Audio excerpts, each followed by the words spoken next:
दो चीज़ें जो हमारे सामने आई हैं, एक तो शराइत के हवाले से जो आपने बात की है, बिल्कुल आइडियल सिचुएशन में तो हम इतने ख़ुद मुख्तार होनी चाहिए मौशी तौर पे, लेकिन इंशाअल्लाह ताला हम अज़म रखते हैं, आगे बढ़ रहे हैं इसी अज़म के साथ। ज़रूरत पड़ी IMF से बात करने की तो की जाएगी।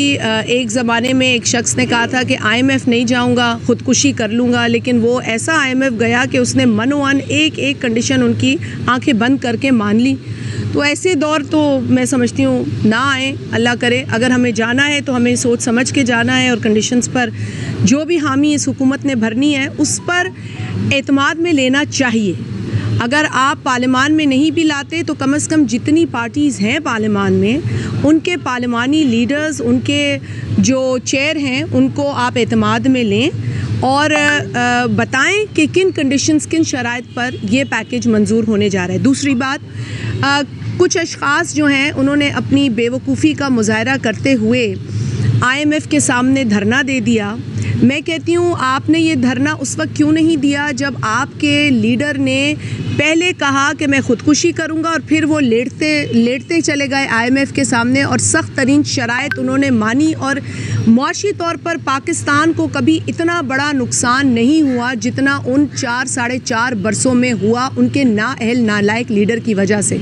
तो मेरा ख्याल है कि धरना इनको अपनी ख़ुद की कोताहियों पर देना चाहिए। IMF के सामने, जो कि एक आलमी इदारा है, उसके सामने पाकिस्तान का झंडा लेकर अगर आप जाते हैं तो इससे मेरे मुल्क के इंटरेस्ट को तकलीफ़ होती है। इस मुल्क के अंदर जिस तकलीफ़ से अवाम गुज़र रहे हैं उसका अंदाज़ा शायद उन लोगों को नहीं है। वहाँ बैठकर और डॉलरों में ख़र्चा करके, अय्याशी करके और मज़े लेकर पाकिस्तान के हुकूक पर बात नहीं हो सकती। पाकिस्तान के हुकूक पर बात होगी इस सरज़मीन, इस मिट्टी के ऊपर, इस मिट्टी को चूम कर। और मैं समझती हूँ कि जो यहाँ हैं, जो इस वक्त रोज़ महंगाई को फ़ेस कर रहे हैं, जो रोज़ बिजली के बिलों और गैस के बिलों को फ़ेस कर रहे हैं, जो रोज़ आटे, दाल, चावल की कीमतों का मुकाबला कर रहे हैं, उन्हें पता है कि पाकिस्तान के क्या हालात हैं। ये शशके जो है ना, ये शशके कुछ लोग करते हैं लेकिन वो ये भूल जाते हैं कि पाकिस्तान का इंटरेस्ट पहले होना चाहिए। दूसरी बात, IMF की इस पूरी नेगोशिएशन के मरहले में मेरा ख्याल है कहीं हमें ये भी खबरें गर्दिश करती नज़र आई कि NFC के ऊपर कोई समझौता होगा।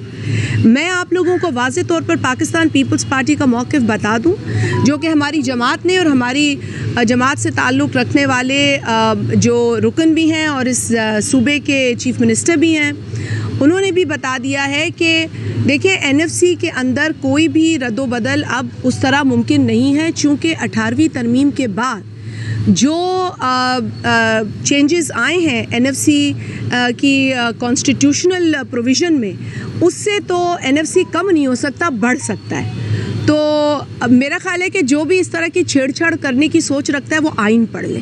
बहुत शुक्रिया आप लोगों का। Thank you.